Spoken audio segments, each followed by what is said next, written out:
Hey, this is Doc Yates. I'm a naturopathic doctor, registered acupuncturist, and a kinesiologist, owner of the Yates Naturopathic Clinic, and the founder of the interactive health website, Able Health. And this is the Simply Health Podcast, a show for females where I work to simplify and demystify the secrets of achieving optimal health naturally, based on my own experience in working with thousands of female patients over the past 15 years of my clinical practice. Welcome to Simply Health. Hey, this is Doc Yates, and thanks for joining me on the Simply Health Podcast today. At the time of the recording, it is December 12th, 2022, so I'm happy to announce I got a new song coming out today, Honky Tonky. So the time this is released, this podcast, which will be probably January 2023, this song will have been out for a little bit, so be sure you can check it out on Spotify or any other listening platform. On today's podcast, we are going to discuss your hair. So I want to talk about 6 key points to consider for maintaining your optimal hair and hair growth and hair pattern and hair thickness and density all during perimenopause, because there's several things in your body that can change during this time, and one of the symptoms that people can notice is changes in their hair. So let's dive in, because the thing is with typical modern medicine is that they don't really do too much about it. Sometimes they'll give specific hormone blockers, and they often do that without even testing your hormones in the first place, or they'll check your thyroid TSH only. And when you check the TSH only, and they're like, it's okay, so therefore there's nothing we can do about it. Now keep in mind, the type of hair loss that I'm talking about right now is like a diffuse hair loss, like you're losing hair all over the place. If you're losing hair in specific spots and patches, like little circles of hair falling out on your head, that's more of an autoimmune condition and needs to be addressed differently than what I'm going to talk about right now. Some of these factors will overlap, but these things will not be the main issue. Okay, so point number 1. Generally what you see with this is more in late perimenopause when estrogen levels start to dip. So the estrogen levels, which can play a role with the hair follicle, when they start to dip, you will see a reduction in supply to the follicle and a change in your hair. So by doing things to test your estrogen levels and correct them, and by using more natural estrogens and trying to get the synthetic plastic estrogens off your receptors, can play a role with your hair health and supporting the blood supply and nutrition to your hair. So point number 1 is estrogen levels. You need to maintain optimal estrogen levels. Generally, the best way to do this is with the use of bioidentical hormones, which, when indicated, is because once you're in perimenopause, just using herbs and phytoestrogens typically is not enough on their own. They can be part of the program, but not enough on their own. The next thing to consider, and this is what we talked about earlier, is your thyroid. And absolutely, thyroid can play a role. All I'm saying is that you need to look a little deeper into the thyroid than just checking the TSH. So you need to check the TSH, the T3, and the T4 to see if anything is off with the thyroid that could be contributing to hair loss. And a sign of this would be that the hair would also be seeming more dry and brittle typically, and that would be another sign that maybe the thyroid is indicated. And if you had any other signs of thyroid issues to kind of support that, like lack of energy, not refreshed with sleep, your nails are also getting brittle, weight gain despite no other changes, make sure you get an in-depth thyroid check. And I've discussed this in previous podcasts, the proper things to measure and check. The third thing that you can see is elevated testosterone, or something called DHT. And sometimes when estrogen levels decrease, you can see increased levels of testosterone in the female body.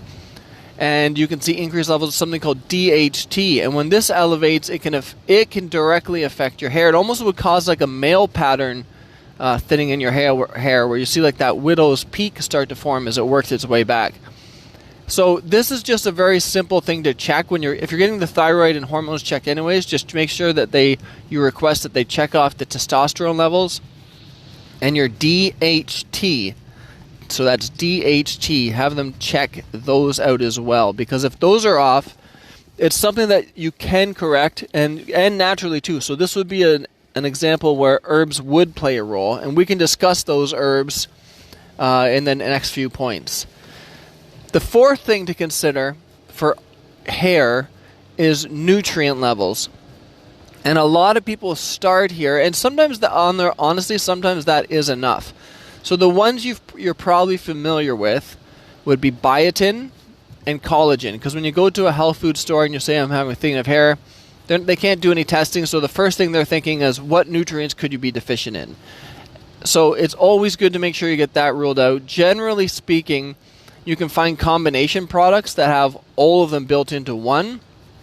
Sometimes we have all of these nutrients built in just to our one smoothie that we use for weight loss, so that way we can rule all of that out with one thing, just to make it easier.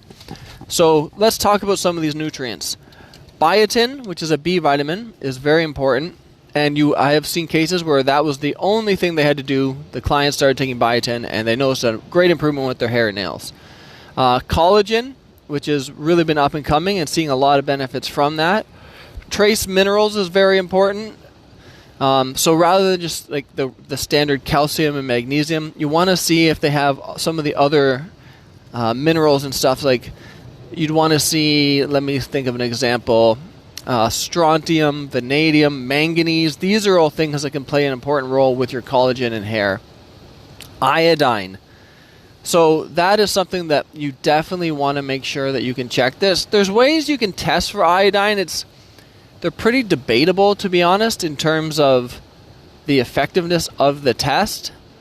So rather, make sure that you're getting adequate amounts of iodine in your diet every day.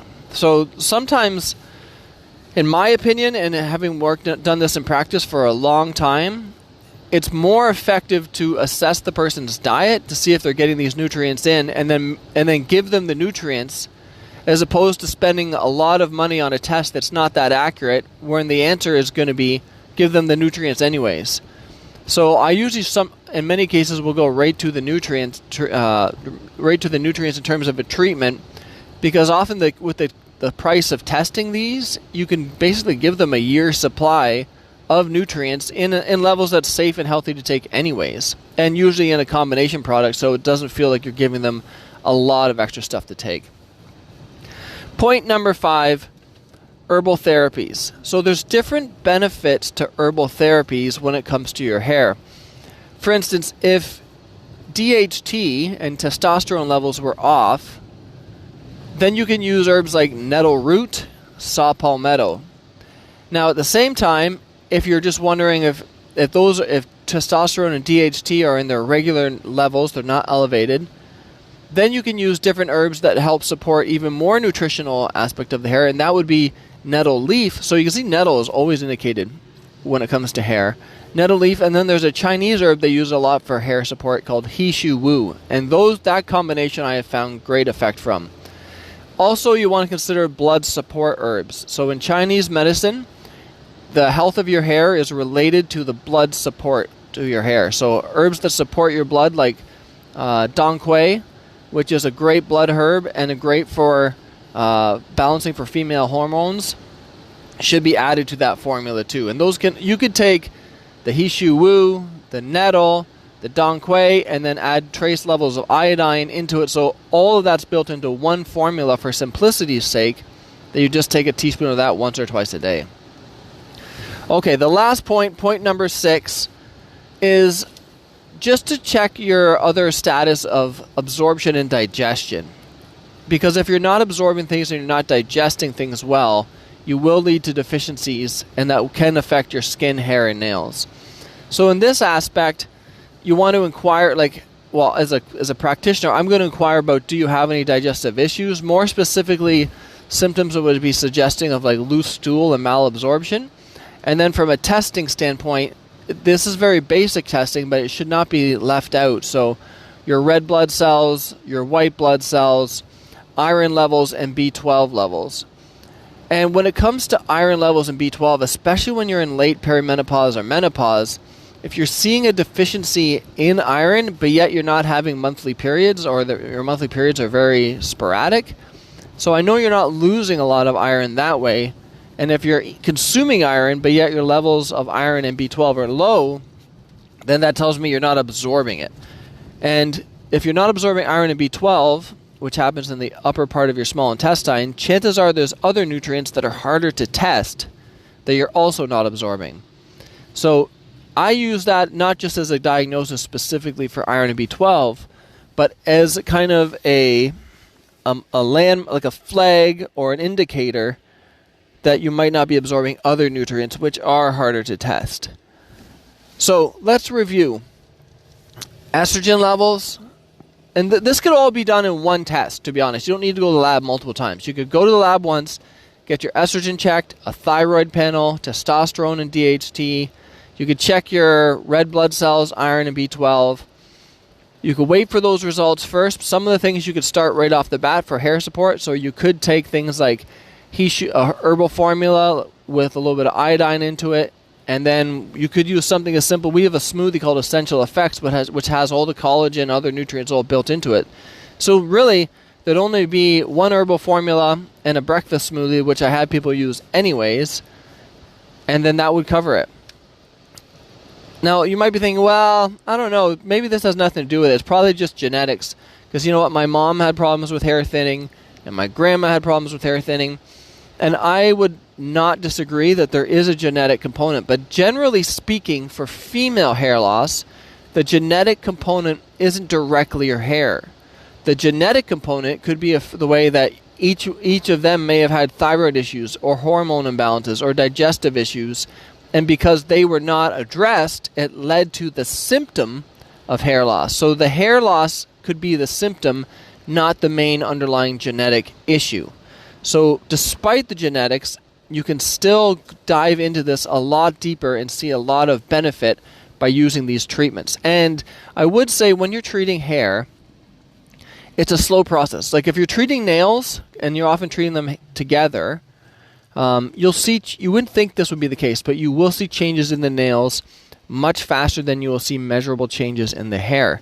So the first thing you would notice with hair is that you'll notice that you're not losing so much. Like at this point, if you're tuning into this or you're wondering about this, it's probably because you're losing, every time you shower, there's like clumps of hair coming out in your hands, and it's very concerning.